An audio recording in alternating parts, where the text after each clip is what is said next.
Hey, Donald Miller here. So I had a comment about Article 394 in the 2014 NEC Codebook, and it's the article pertaining to knob and tube. Okay, because technically, by NEC standards, we are still allowed to extend knob and tube, but only with knob and tube. You can't go and extend knob and tube wiring with Romex. Okay. Um, Now, if you go through the article, it states where it can be and where it can't be, and I think the article it gives a false impression. Okay, and again, this is the interpretation of the article from how I'm reading it. Okay, and I'm not an inspector. An inspector might look at this differently, but I've yet to find an inspector that is willing to accept freshly spliced conductors with new knobs and new tubes running through homes, with the exception of historic, if they wanted to remain extremely historic, like if there was a building that we couldn't alter the knob and tube, you could then find permission to then go and splice into the knob and tube and solder your connections and tape it. And that's kind of what I'm viewing this article for, would be for special occasions. I don't see in the present environment being able to extend knob and tube. I just don't see it. I don't know where you would find the wire, and I don't know where you would find the knobs, the tubes. Like you're asking a lot there to one. Why would you even do it? Because most wiring is up to date with Romex.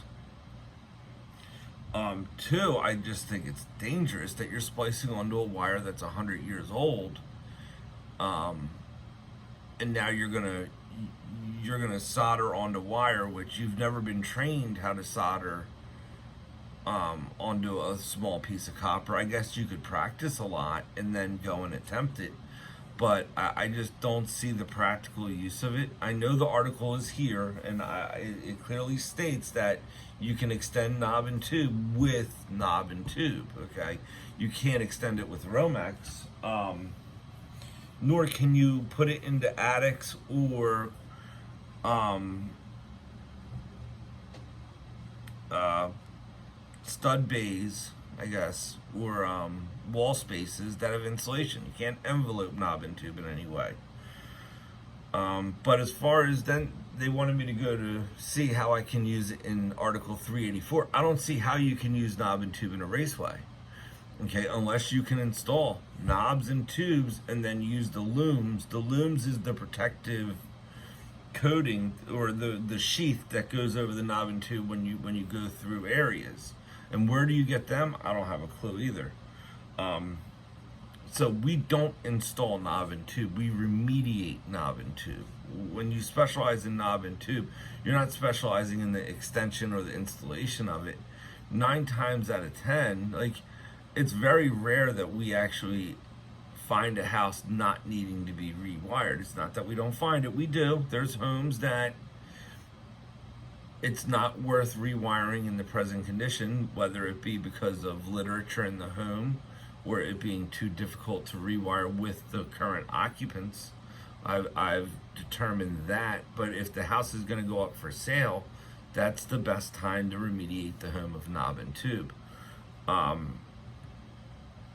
9 times out of 10, when we go into a home and and we're called there for knob and tube, we find that the knob and tube's dry rotting, especially in key locations, like in attic light fixtures, visible knob and tube in the basement where the light fixtures are. The 100-watt light bulbs in the 80s dry rotted all the knob and tube out, so now it just cracks and falls apart. So when we inspect knob and tube, we're inspecting how dangerous the knob and tube is, and then we advise the homeowner from there. Some people still think knob and tube is okay, and everyone has a right to their opinion. But I've just seen too much of it to state that it is. I cannot, in my good mind, in my conscience, I can't state that it's safe in any way, because I see it fail so often, and I see I see too many close calls to ever say knob and tube is safe in any way, shape, or form. Okay, and you know, if you feel it's safe and you haven't seen the damages to it, then by all means. But when I devote so many hours a week to being around it and to being around the cause and effect of it, it's not safe in any way. So if you have a house with it, okay, I wouldn't extend it. I would abandon the knob and tube system and then start running new style wiring around it, and then maybe be able to abandon the system entirely or remediate the system. It's most likely it's going to come down to remediation when you go to sell the home. That's really your best bet. So yeah, I read the article. Hope that helps you. As far as how to rewire knob and tube, that was, I guess, that one of the things that he was asking is, every home is different when you deal with the rewire of knob and tube. It's not cut and dry. You just don't rewire it, okay? You have to know the framing of the home and the points to access the framing where you're making as little damage as possible. You rerun new wiring, and then you have to patch those damaged areas with plaster patching. At least that's how we do it. I don't know how other companies do it, but we actually fill our holes with a brown coat. Okay, we do a scratch coat to get into the key-ins, and then we put a brown coat on top, and then we just do a skimmed top coat. All right. But so I don't know if that answered your question. I hope it does. All right, so God bless. Take care. Enjoy your day today.